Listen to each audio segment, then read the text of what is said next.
Hi friends, welcome back to our channel XYZ brain. అమ్మఒడికి సంబంధించి AP ప్రభుత్వం ఒక కీలక నిర్ణయం అయితే తీసుకుంది. దానికి సంబంధించి ఒక ప్రకటన కూడా విడుదల చేసింది. దాంట్లో భాగంగా ఫుల్ ఇన్ఫర్మేషన్ తెలుసుకుందాం. వీడియో అయితే స్కిప్ చేయకుండా ఇంటి వరకు చూడండి. వీడియో అయితే వీడియో లైక్ చేయండి. మీరు లైక్ చేస్తేనే ఇన్ఫర్మేషన్ అనేది ఎక్కువ మందికి స్ప్రెడ్ అవుతుంది. దాంతోపాటు మన ఛానల్లో education updates and intermediate and సంబంధించి అన్ని ఇన్ఫర్మేషన్ అయితే ఉంటాయి. Please do like and comment and do subscribe. And ఇక టాపిక్లోకి వెళ్తే అమ్మఒడికి సంబంధించి ఏపీ ప్రభుత్వం ఒక కీలక ప్రకటన చేసింది. అందులో భాగంగా గతంలో ప్రతి విద్యార్థి తల్లికి కూడా అమ్మఒడి కింద 15,000 రూపాయలు జమ అయ్యాయి. కానీ ఈ సంవత్సరం నుంచి ఎవరైతే అవుట్సోర్సింగ్ ఉద్యోగులుగా ఉన్నారో వారికైతే అమ్మఒడి రాదు. సో దానికి సంబంధించి ఒక కీలక ప్రకటన వచ్చేసింది.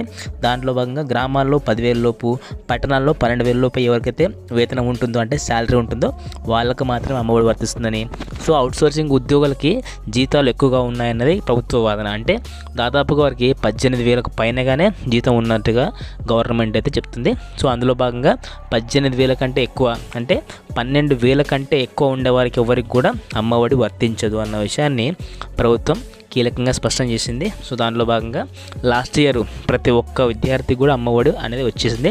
బట్ ఈ సంవత్సరం నుంచి మాత్రం అవుట్సోర్సింగ్ ఉద్యోగుల పిల్లలకైతే ఎట్టి పరిస్థితుల్లో అమ్మఒడి రాదు అనేసి కరాఖండిగా చెప్పేశారు. ఇలాంటి అప్డేట్స్తో పాటు మన ఛానల్లో 10th క్లాస్ ఇంటర్మీడియట్ సంబంధించి అన్ని మెటీరియల్స్ అయితే మన ఛానల్ రాబోతున్నాయి. Please do subscribe and do like and comment and share to friends also who need this one. And thanks for watching my video. Thank you so much.